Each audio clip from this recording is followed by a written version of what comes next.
Yo, what's going on, guys? It is Chris Gomez, and today I want to share with you my experience in competing in the Rogue 1,000-Pound Challenge. If you're unaware of what the challenge is, Rogue Fitness hosted this at the end of 2022, gave all of the contestants an hour to complete their heaviest one rep max of bench, squat, and deadlift. So you had an hour to complete the heaviest of those three lifts. Your cumulative total would be your score. If you hit or broke 1,000 pounds in your total, you would then have completed the challenge successfully, and you would be in the 1,000-pound club.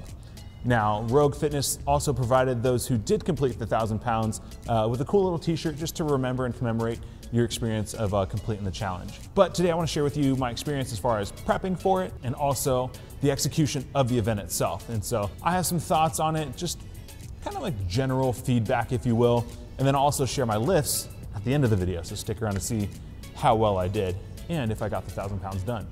Prep. Let's talk about my preparation for this challenge. I decided sometime around October that I wanted to compete in completing the challenge. It just so happens that I was running a strength program at the time.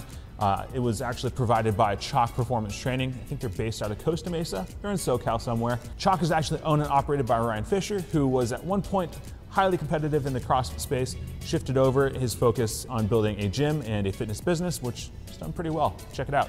I'll provide links to their stuff below. No affiliate, but Ryan, if you see this, maybe you want to, a little kickback, why not? I ain't mad at it. But yeah, I love the programming. Programming is great. And I'll talk a little bit more about how that helped me with the challenge in a moment. So leading up to the challenge, I was running a full body aesthetics programming. It's strength, hypertrophy training, focusing on building aesthetics. It's in the name, full body aesthetics. It was really cool, and I enjoyed that program a lot. It was a nice little break from all the CrossFit high intensity stuff I was doing. So I've enjoyed that slower pace of a workout. Timing was impeccable though, because through Chalk, they actually launched a program called power building. So it took powerlifting and bodybuilding, married them together, a la power building, get it?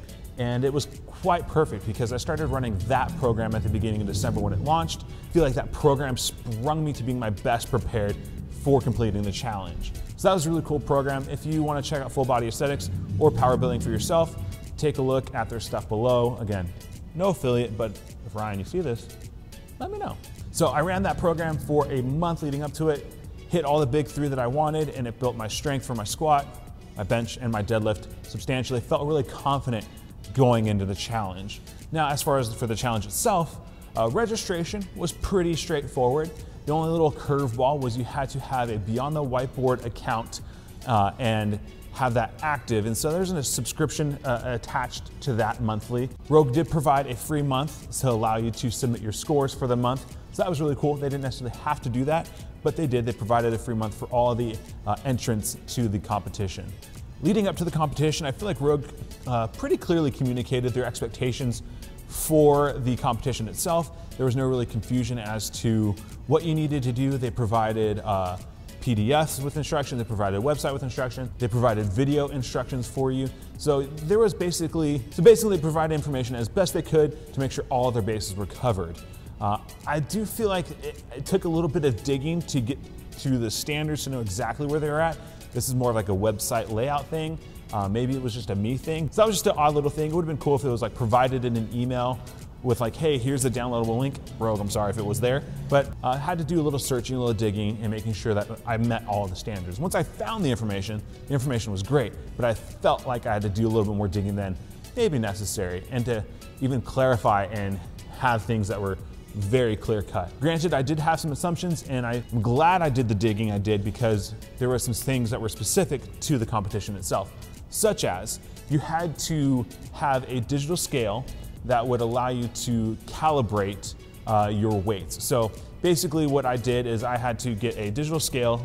Basically you had to take a weight. I took a 53-pound kettlebell, put it on the scale to make sure that the weights were calibrated and that everything was on the up and up. And then you had to take every piece of equipment you were going to use for that day, place it on the scale and initial it, confirming that is in fact the weight that you actually weighed. And so that was kind of a little bit of a cumbersome thing.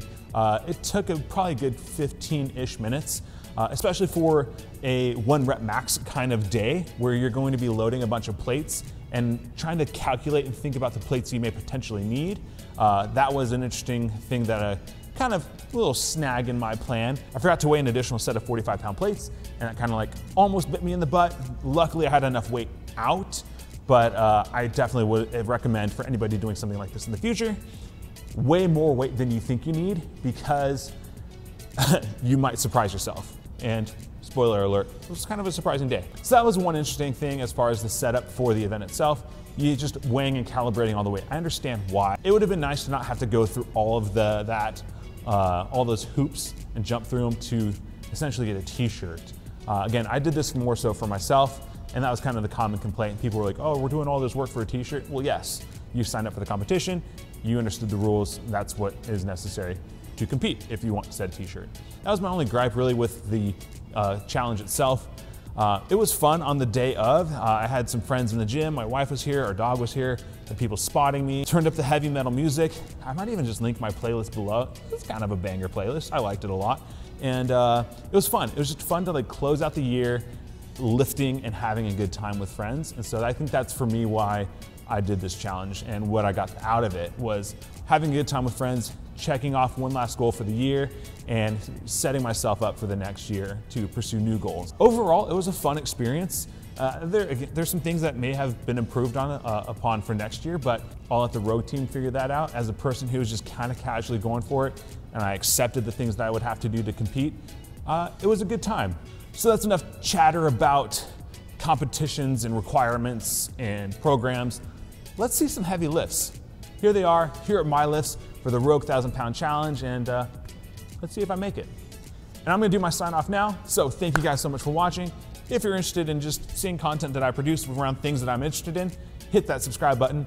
If you like the content, and this video specifically, hit that thumbs up, and let me know, did you compete in the Rogue 1,000-pound challenge, or was this something you were just checking out and curious about? And if you did, let me know your totals below. I'll find you on the leaderboard and leave you a like. See you guys later.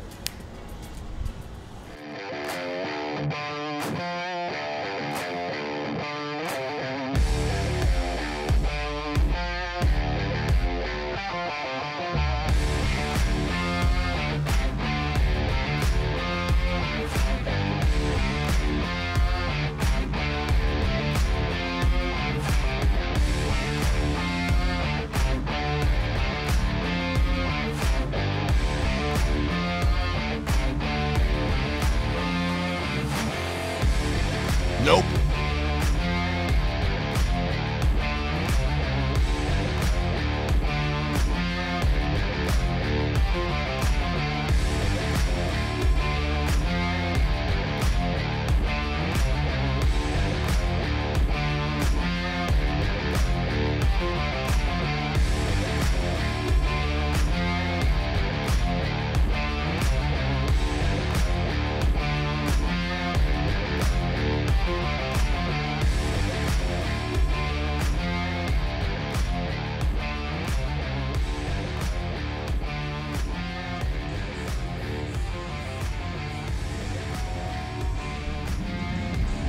Right down the bottom, let's go.